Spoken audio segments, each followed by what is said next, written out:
Hello, good morning. Lulutuin na natin ang nabiling halaan kahapon.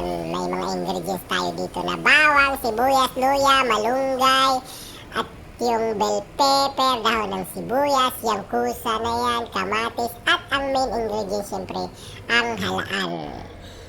Magpapakulo muna natin, isusute muna natin yung mga yon para mabango. Gamit ang virgin oil. Yan. Siyempre, pag mainit na, ilalahoks na natin ang sibuyas. Sibuyas, luya, at bawang. Yon. Kung may tanglad sana yon, mas maganda ang tanglad. Pero yung ano muna ang inuna, yung pinakapuno ng sibuyas dahon. Yon. Isusute natin yan para mabango ang ating lulutuing halaan para hindi siya maglansa. Siyempre, painitin muna natin yan. Ang ating mga ingredients na dapat iuna. Ganon. Halu-haluin muna natin. At idagdag na ang kamatis. Yon. Tapos, siyempre, para medyo madurog ang kamatis at kumagat talaga sa halaan natin yun, ating dudurog-durogin yan. Yun. Pag mainit na, ilalagay na natin ang ating main ingredients na halaan. Dadahan-dahanin lang para hindi tumalsik, para hindi maraming pupunasan ang ating kalan, kay nakakapagod magpunas ng nagmamantikang kalan. So, dadahan-dahanin natin. Siyempre, para hindi tumalsik-talsik. Yan yung fresh na fresh yun na nabili ko kahapon.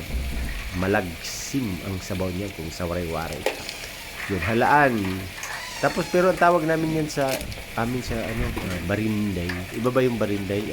Oo, iba pala yung barinday kaysa halaan. Clams naman ito sa English. Kasi nakita ko sa resibo, nakalagay clams. Medyo may kasi siya. Parang sale yun, nabili. At matagal na hindi ako nakapaghalaan. So, may nakita rin akong malunggay, kaya binili ko siya. So, hayaan muna natin yan na kumulo-kulo bago natin ilalagay ang ibang sahog pa. Yan, nung kumulo na, ilagay na yung musa. Yan yung musa. Musa. Ilalagay na. Ilalagay mo na yan. Kusa pala, kusa. Hindi yan musa. Kusa, tandaan yun. Kusa. At ang mga hiniwa-hiwang green bell pepper. Kay hulabtog. Ang tawag sa amin niya sa waray-waray, hulabtog. Para mabango yung sabaw talaga niyan. Yun, tandaan niyo yan ha. Hulabtog. At saka yung natitirang dahon ng sibuyas. Yun yung nagpapabango ng sabaw at nagpapalasa. Malagsim. Kung sa amin pa. Malagsim sabaw. Tapos, ilagdag na natin din ang pinakamasarap na malunggay na dati hindi ko kinakain yun. Pero masarap pala yun! Masarap at napaka mabitamina yung malunggay na yan.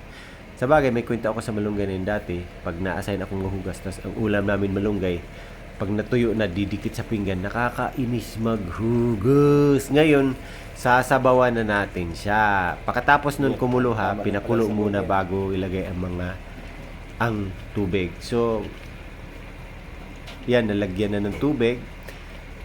Tatakpan muna natin. Haluin. Hindi tatakpan, halu-haluin muna natin. Nagbo-voice over ka, mali-mali. Yun, halu-haluin ng konti. Huwag masyadong kasi magkakahiwa-hiwalay naman. Hiwalay naman yung laman ng halaan sa kanyang shell. Yan, halo na. Siyempre, may asin na yan nung yung sinusuti pa. Dagdagan na lang natin, depende na sa lasa. Ayun, yan na po ang halaan. Malagsim na malagsim.